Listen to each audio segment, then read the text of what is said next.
यहां नहीं जाना, खौफ है, यहां लाशें गिरी थी। सदियों पहले करबला में 9 लाख ने 72 कत्ल किए थे। आज 3 करोड़ कह रहा है कि मैंने करबला जाना है। ओए होए होए,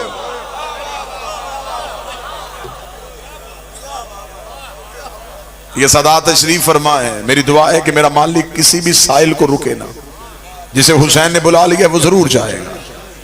यहां तो अब तो सिर्फ चंद साजिशें और चंद धमकियां दी गई हैं ना। जब बाजू कट रहे थे, जब हाथ कट रहे थे, लोग तो तब भी करबला जा रहे थे। जब मतवक्कल का दौर आया था, उसने कहा था कि अगर क्या है, लोग क्यों करबला की तरफ जाते हैं। यह बासी बादशाह था, यह बहुत मलऊन था, जालिम था।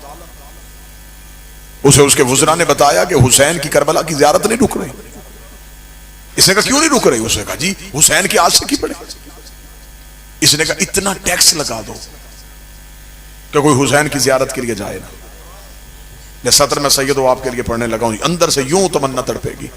जब उसने बहुत ज्यादा टैक्स लगा दिया और ऐलान हो गया कि अब जो करबला जाना चाहेगा इतना टैक्स देगा तो करबला जाएगा।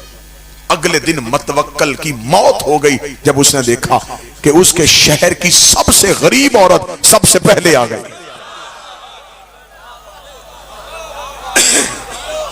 शहर की सबसे गरीब औरत सबसे पहले आई और उसने आगे जो जुमला कहा वो जुमला तुम्हारे अकीदों के लिए। उसने मतवक्कल के दरबार में आके कहा मैंने सुना है कि ज़ियारत सस्ती हो गई है।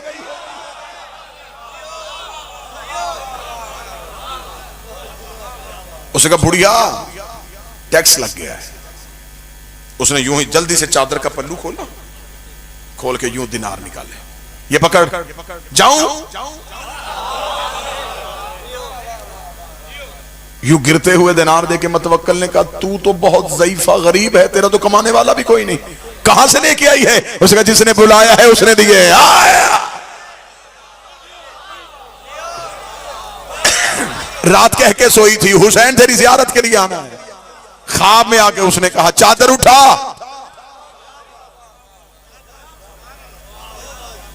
जिसने बुलाया उसने दिए। पकड़ अब जाऊं? इसका रुक, अभी करबला नहीं जाना। इसने फौरन वुज़रा को बुलाया। वुज़रा को बुला के इसने कहा नहीं टैक्स लगाने से नहीं होगा, हुसैन तो अपने नौकरों को दिरहम दिनार दे रहा है। उन्होंने कहा फिर क्या करें? उसने कहा कोई और सख्त शर्त लगाओ। क्या शर्त लगाएं? उसका जो हुसैन की ज़ियारत के लिए जाए उसका एक बाजू काटो। बाजू कटवाएगा करबला जाएगा। अगले दिन जब साइलों के दरबार में आने का वक्त हुआ, क्या मतवक्कल साइलों को सुनेगा तो वही बुढ़िया। अब देखिएगा जुमला सुनिएगा, अकीदे देखिएगा।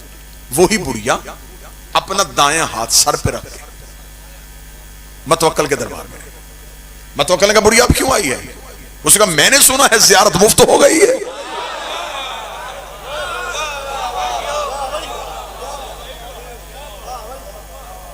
बाजू कटवा रहा है ना, कटवाने आए।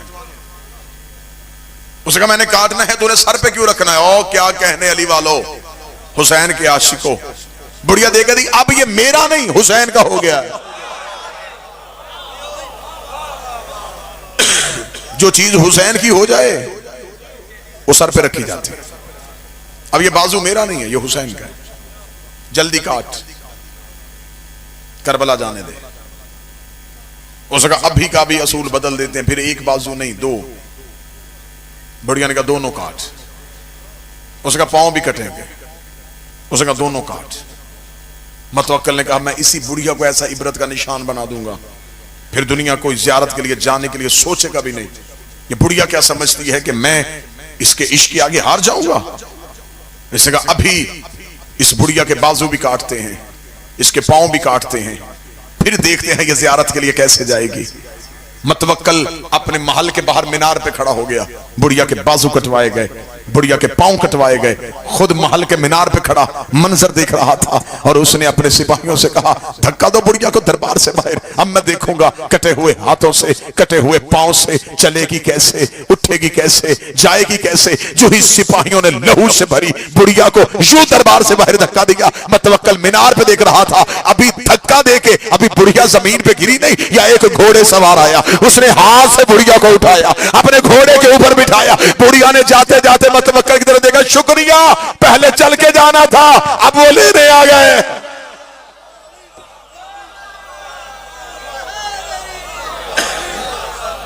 पहले मैंने चल के जाना था।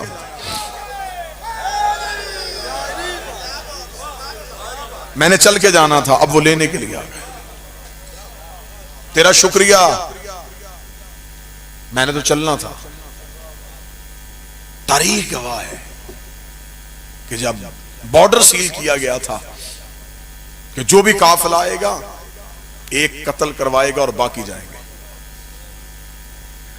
बादशाहत की आंखें तब फट गईं जब कत्ल होने वालों की लाइन लंबी थी, ज़ियारत में जाने वालों की लाइन थोड़ी थी। हर कोई कहे मुझे कत्ल करो, इन्हें जाने दो, मुझे कत्ल करो, इन्हें जाने, मुझे कत्ल करो, इन्हें जाने। एक दूसरे पे सबकत ले रहे थे, नहीं नहीं तू जा, मुझे कत्ल होने दे, तू जा, मुझे कत्ल होने दे। आखिर बादशाह ने तंग आके कत्ल होने वालों से आके पूछा, उन्होंने कहा तुम्हें जिंदगी से मोहब्बत नहीं, कत्ल हो गए इन्हें क्यों भेज रहे? उन्होंने जो जवाब दिया वो जवाब भी शिया कौम का अकीदा था। उन्होंने कहा हम इसलिए कत्ल हो रहे हैं, इन्होंने जाके हुसैन की कब्र चूमनी है, हमने कत्ल हो गए हुसैन के कदम चूमने।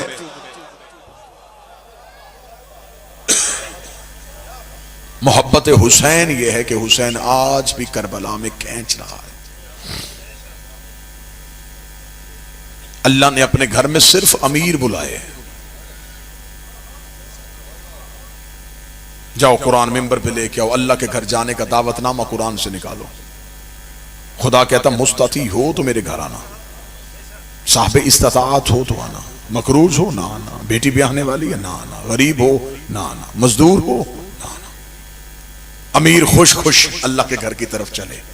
उसने हमें बुला लिया, गरीब सहम गया। उसने भी मालदारों को बुलाया तो अब गरीब कहां जाए? गरीब सहमा हुआ था। या करबला से हुसैन के करम ने अंगड़ाई ली। हुसैन ने कहा तू गरीब है, कर्जा लेके करबला वापस हुसैन करेगा।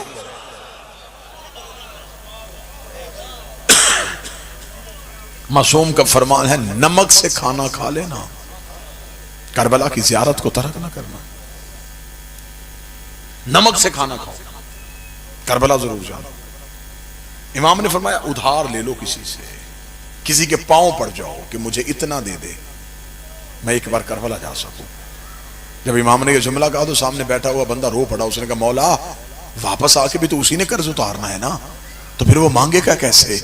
इमाम ने तड़प के कहा जो उसका कर्जा नहीं रखता वो तुम्हारा रखेगा। लेना तुमने है, वापस हुसैन ने करना है। खुदा ने कहा मेरे घर आओ अमीर, हुसैन ने कहा मेरे घर गरीब हो। खुदा ने कहा मेरे घर आओ मैं पिछले गुनाह माफ करूंगा। हुसैन ने कहा मेरे घर आओ मैं अगले गुनाह भी माफ करूंगा। जाओ जाके उलमा के सरों पे कुरान रख के पूछो अल्लाह के घर जाओ तो खुदा ने शर्तें रखी हैं। लिबास एक पहनवाऊंगा, सर मुंडवाऊंगा, खुले मैदान में सुलवाऊंगा, पहाड़ियों के दरमियान दौड़ाऊंगा, अपने घर के साथ चक्कर लगवाऊंगा। कभी कहूंगा पत्थर चूमो, कभी कहूंगा पत्थर मारो, कभी कहूंगा जागो। जब एहराम बांध लोगे फिर मेरी शर्तें हैं, तिनका नहीं तोड़ सकते, मच्छर नहीं मार सकते, झूठ नहीं बोल सकते, गीबत नहीं सुन सकते, वरना एहराम बातिल हो जाएगा। इतने सारे काम तुमने करने हैं, फैसला फिर मैंने करना है कि मैंने हज कबूल करना है कि नहीं करना, हज रखना है कि नहीं रखना। क्या कहने हुसैन तेरे करम के। हुसैन ने कहा तू सिर्फ नीयत कर, कबूल पहले करूंगा, सफर बाद में करवा। हुसैन ने कहा तू सिर्फ नीयत कर के मैं करबला आना चाहता हूं, तू नीयत कर। हुसैन कहते हैं मैं तुझे पहले गुनाहों से माफ करूंगा। अब सत्र सुनिए। एक बंदे ने इमाम से पूछा, उसने कहा मौला हर अमल करने के बाद कबूल होता है, नमाज पहले पढ़ो बाद में कबूल, रोजा पहले रखो बाद में को।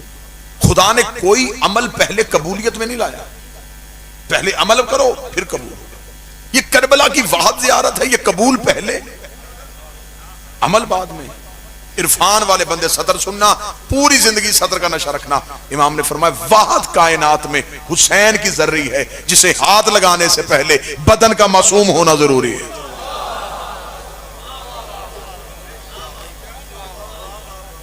हुसैन पहले गुनाहों से धोता है, फिर अपने शहर बुलाता है। फिर हुसैन जब जर्री पे लेके जाता है तो हुसैन ऐसे कर देता है जैसे अभी मां के शिकम से बाहर आया। इसलिए कि गुनाहगार के हाथ में ताकत क्या कि वो हुसैन की जर्री पे हाथ डाल ले। मौला हुसैन कहते हैं कि हम पहले उसे गुनाहों से साफ कर देते हैं। ईरान का रहने वाला शख्स था, ज़ियारात की किताबों में यह वाकया आम मिलता है। ईरान का रहने वाला शख्स था, इतना करबला आया, इतना करबला आया कि फिर उसका करबला के बाद दिल ना लगा।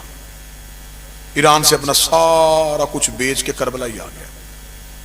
करबला शहर में सुकूनत इख्तियार कर ली और वहीं पे एक दुकान बना ली।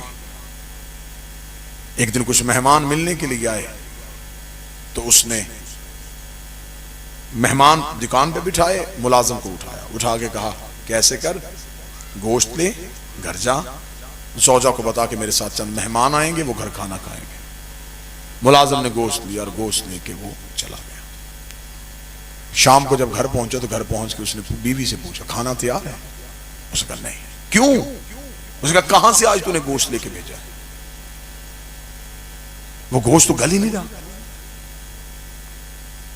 जब इसने देखा कि बर्तन में वैसे ही गोश्त वैसे का वैसे पड़ा, वैसे ही उठाया और चल पड़ा। दुकानदार से जाके कहने लगा करबला में गलत सौदा बेच रहा है, तुझे डर नहीं लग रहा हुसैन इब्न अली से? क्यों? उसने कहा मेरे मेहमान आए थे, तूने तौहीन करवा दी मेरी।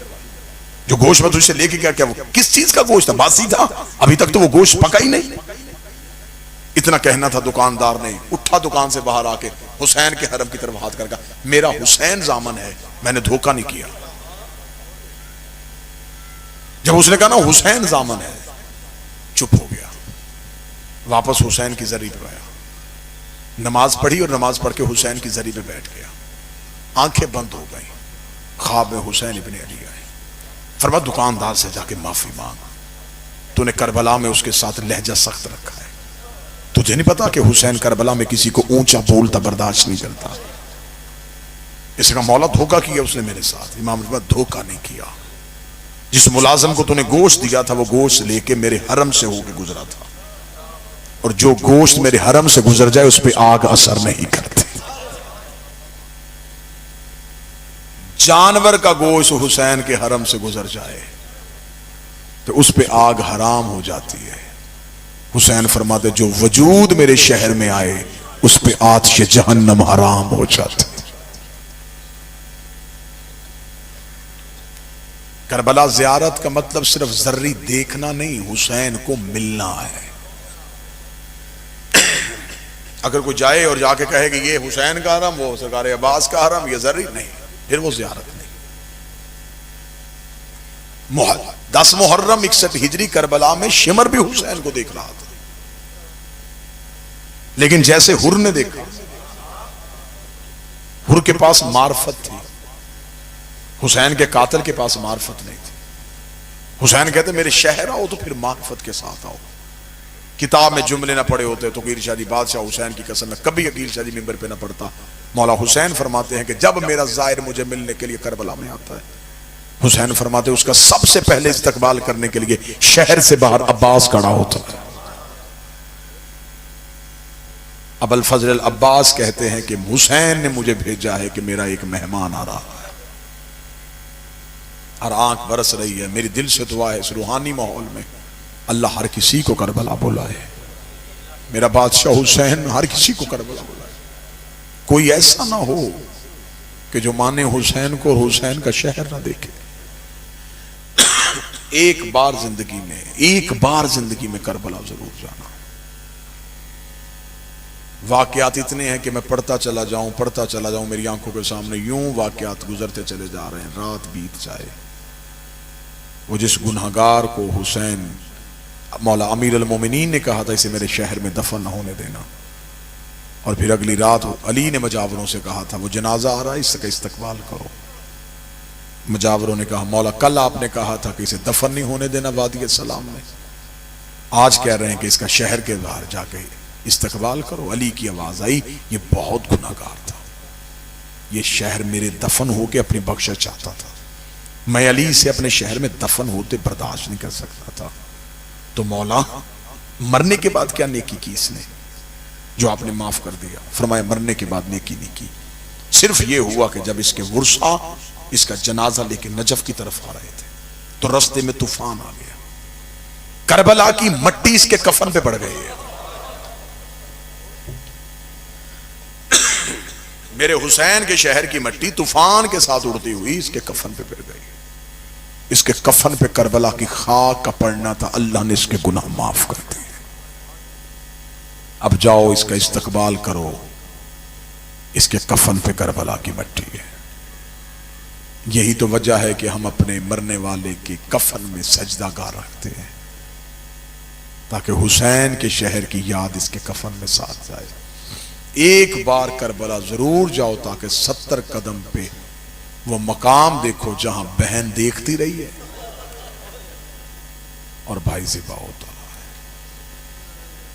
सादात व मोमिनीन से माफी मांग के बादशाह हुसैन की इज्जत की कसम, शाह जी आप जाएंगे, करबला इतना सुन के नहीं रुलाती जितना करबला देख के रुलाती। सारी जिंदगी भी जाकरों से करबला सुनो, वैसे नहीं तड़पोगे, जब जाके देखोगे ना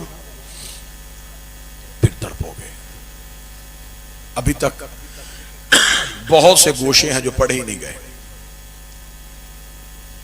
अब भी करबला जाए ना जी, जो जाहिर बैठे मेरी गवाही देंगे, नहरे अलकमा के साथ एक बाग है इमाम जाफर सादिक का, वो बाग आज भी है। अल्लाहुम्मा सल्लि अला मुहम्मद। जाहिर वहां जाते हैं और वहां से मौला इमाम जाफर सादिक के बाग से खजूरें लेके आते हैं। नहरे अलकमा के बिल्कुल बाहर एक मस्जिद है, उसे कहते हैं मस्जिद साहिब ज़मान। ये बाब सिदरा के बिल्कुल सामने ये मस्जिद साहिब ज़मान है, वहां एक मस्जिद बनी हुई है। अल्लाह तुम आपको लेके जाए, वहां जाओ। उस मस्जिद की फजीलत क्या है?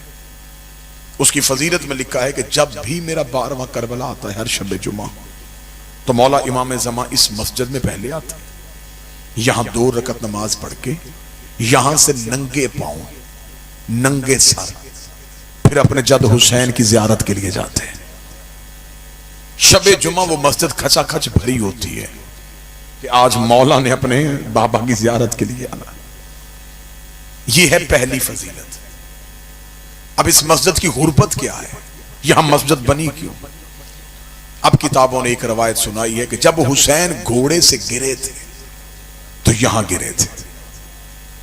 पहली बार जब हुसैन ने मुर्तजज की जीन छोड़ी है ना, तो जहां हुसैन गिरे वहां अब मस्जिद साहिब ज़मान है। मस्जिद साहिब ज़मान से सीधा देखो तो बाबे सिदरा, बाबे सिदरा से आगे सेहन, सेहन के आगे बरामदे, फिर आगे मौला हुसैन की जर्री। अगर ये नापा जाए ना तो ये 1.5 से 2 किलोमीटर का सफर है। 1.5 से 2 किलोमीटर सफर है मस्जिद साहिब ज़मान से हुसैन की कब्र तक। जब मैं पहली बार करबला गया तो मैं करबला साथ साथ सफरनामा लिख रहा था, 2009 था। मैंने लिखा हुसैन यहां गिरे। उसके बाद बाबा जी मैं चल पड़ा। मैं रास्ते में सोचता आया गिरे वहां थे, दफन वहां कैसे हुए? हुसैन की लाश तो उठाने वाला ही कोई नहीं था। अकबर की लाश हुसैन ने उठाई, अब्बास की लाश हुसैन ने उठाई, कासिम की लाश हुसैन ने उठाई। जब गरीब ने घोड़े की जीन छोड़ी तो हुसैन का लाश ही उठाने वाला कोई नहीं था। तो फिर ये 2 किलोमीटर का सफर हुसैन का कैसे हुआ? मैं जहन में ये सवाल सोचता सोचता आ गया, मेरे अक्ल काम ना करे। या वो रवायत ठीक नहीं? अगर जरी ये है हुसैन की तो गिरे वहां कैसे? यही सोचता सोचता मैं इमाम के हरम में दाखिल हो गया। मगरबैन की नमाज का वक्त था, मुझे आज तक याद है। नमाज मगरबैन मैंने जमात के साथ अदा की। अदा करने के बाद मैं हुसैन की जरी पे गया। मैंने जरी पे जाकर रो के यही सवाल किया, मौला गिरे आप वहां थे, दफन यहां किसने किया? रोता रोता मैं जितनी देर जरी में रहा, मैं बाहर निकल आया। बाहर आया तो एक सियाह अमामे में आलम दीन जियारत पढ़ रहे थे। मैं उनके करीब खड़ा हो गया। मैं रो रहा था, उन्होंने जियारत की किताब बंद की। मैंने उनसे पूछा, आप उर्दू सुन लेते हैं? उसने कहा मेरा ताल्लुक हिंदुस्तान से है। मैंने कहा मैं पाकिस्तान का ज़ाहिर हूं, एक रवायत की तस्दीक चाहता हूं। उसे कहा पूछ। मैंने कहा वो जो मस्जिद साहिब जमान बनी है, ये रवायत ठीक है, हुसैन वहां गिरे थे? उसने कहा बिल्कुल ठीक है। बाबू जी, मैंने कहा अगर गिरे वहां थे, दफन यहां कैसे हुए? ये मिंबर है, शाम का वक्त है, मुझे हुसैन की कसम उस आलिम दीन के यूं बेला आंसू दाढ़ी में है। उसने इमामा उतारा, मेरा हाथ पकड़ा, बिल्कुल हुसैन की जरी के सामने जाकर कहा मुझे कब्र हुसैन की कसम है, पूछ तूने लिया है तो मैं बता देता हूं, हुसैन गिरे वहां थे। यहां तक हुसैन चल के नहीं आया, शेमर ने हुसैन की जुल्फों पे हाथ डाला। हुसैन को लेके आया हुसैन की बहन के खैमे के सामने। इसने ऊंची आवाज से कहा इसकी बहन का खैमा कहां है? जहां डीला ज़ैनबिया है यहां से ज़ैनब उठी, आवाज आई जुल्फों से हाथ निकाल। जिन जुल्फों में